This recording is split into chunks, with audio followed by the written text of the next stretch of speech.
name is Michael McCown, and I'm here representing myself and my wife, Callie, in support of SB1. Chairman Perry and the members of the committee, I want to thank each of you for inviting us, the families who lost our daughters at Camp Mystic during the Kerr County floods, to participate in this hearing and let our voices be heard. We had a daughter, Linnie. She was 8 years old. She is dead. On July 31st, we were unable to attend the joint hearing in Kerrville. Our lives had been devastated by Linnie's death, and we are only just beginning the long process of recovery. On July 4th, while driving to Kerrville to pick up my daughter, I received an email from Camp Mystic stating, "If you have not been personally contacted, then your daughter is accounted for." I felt a wave of relief, which was quickly shattered about 30 minutes later when my wife called, incredibly distraught, to say that Linnie is missing. She just got off the phone with the camp. She is unaccounted for. Over the next 48 hours, I was called to the Grimes Funeral Home to identify two bodies. One was not Linnie, but the other, I believed, was Linnie. Once the Texas Rangers took over the identification and recovery process, I returned to Kerrville from Austin to provide a DNA swab. Additionally, on July 5th, while searching for Linnie downstream of Camp Mystic, I found a deceased young girl. With the assistance of Wilson County Sheriff's deputies and National Forest Service personnel, we were able to retrieve her body and send her home. I recount these events to emphasize that I had no desire to return to Kerr County for those initial hearings. But I am now ready to speak. Linnie was the middle child between her brothers Bates, who's 11, and George, who's 3. To Bates, she was the pesky but beloved little sister. To George, she was a gentle, playful mother figure.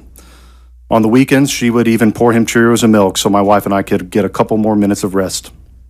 To everyone else, she was a joy.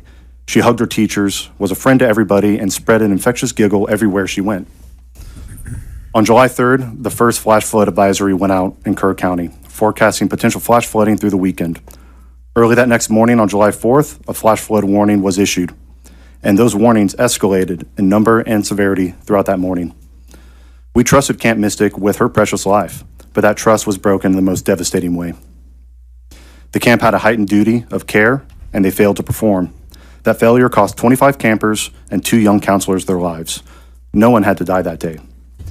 I still remember standing near Bubble Inn the morning of July 5th amidst the wreckage of camp, looking at the cabins and asking myself, how, why, how could these girls vanish into the night without anyone having eyes on them? While cabins, literally just 20 yards away, had no casualties. So what went wrong? When I was in school, we had fire drills. Teachers did not need to be told to line up the kids and head for the exit. They did not need to check with their superiors. If the alarm went off, the school was evacuated. No fire drill I've ever heard of evacuates only one part of a building while leaving others behind. It didn't even cross my mind that a camp like Mystic wouldn't have a detailed emergency procedure in place. When action was finally taken, it was too little, too late. We did not send Linnie to a war zone. We sent her to camp. We trusted she would be safe. No parent should ever again face what we are living through now. Camp is supposed to be a safe place, a place where kids can grow, learn about themselves and each other, and take on some adventure while away from the modern life. Yes, there are risks in outdoor activities, but there was never a question in my mind that a camp would not be prepared for them. I do not hate camp. I went to Camp Oconee Springs outside of Marble Falls for several years. I sincerely believe in camp, and I doubt you will find one person after me who will have ill things to say about the idea of summer camp. I believe that being disconnected from electronics for a time is very healthy for kids, but that disconnection should be superficial. Behind the scenes, the back office and the foundation of summer camp must be fully up to date. Safety measures must not lag behind.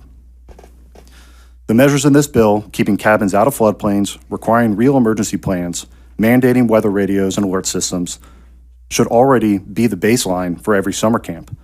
It will hurt my family forever that for reasons I still do not know, these protections were not in place or not thought out thoroughly for my daughter and the rest of the girls here.